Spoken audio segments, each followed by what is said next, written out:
You should not be the one to put it up. A new report on ending online violence against women in politics, released by the Women Democracy Network Uganda chapter and Policy, has revealed that while both men and women experience online violence, women politicians were more likely to experience the violence on X as compared to Facebook. We did discover that there's amplified abuse against women in politics during election periods. And specific for the 2021 elections, again, as we have consistent conversations as we accelerate towards the 2026 general elections, which are just around the corner, we found that women increasingly suffer sexual harassment or online sexual harassment. The program coordinator of Strategic Gender Initiatives and Advocacy at Policy, Brendan Namata, notes that online violence against women in politics manifests in various forms. We are seeing a lot of doxing where personal information on backgrounds of women politicians or their personal lives is being used against them in the digital environment to silence and shut them out of political participation. So we think it's important to continue to have conversations on the types of violence that women in politics experience and how to address it. One of the women politicians who has faced the wrath of cyber harassment is former Kabarole District Woman Member of Parliament Sylvia Rabogo, who came into the spotlight in 2018 after 25-year-old love-struck student Brian Isiko was sentenced to 2 years in prison for stalking her. Actually, people look at the time I reported, but I'd been there silent suffering the same problem, with a trauma, with a fear for my security for a whole 8 months until I said, enough. Women were being killed that time.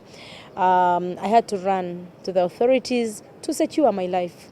She says that while years have passed, she is still suffering from the pain of that experience, which not only interrupted her political career, but also affected her family. Outburst and the outlash that I got in the aftermath, but also the pain that I went through, the trauma, how it affected me and my family, and how I lost the time. By the time I went to the field, having lost time with the case and answering to so many questions, it was too late for me to be understood by the people and be voted for.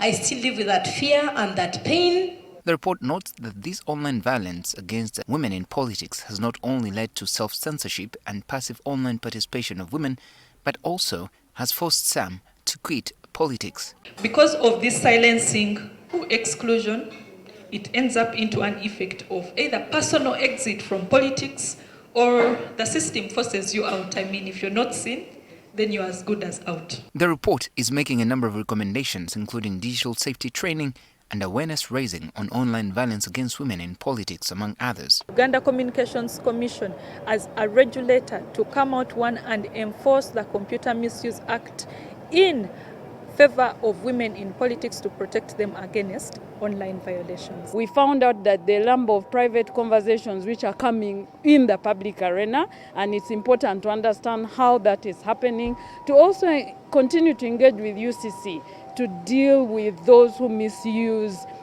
their gadgets or their computers to abuse, to hate, to body shame. These recommendations have been welcomed by human rights defenders who call for concerted effort to reverse the trend. Train and prepare the women on how to use technology, whether they have been attacked negatively, but how to remain on course.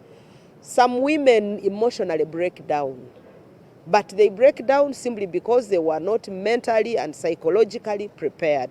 You can report somebody who has abused you online. I've reported so many people have had their account blocked.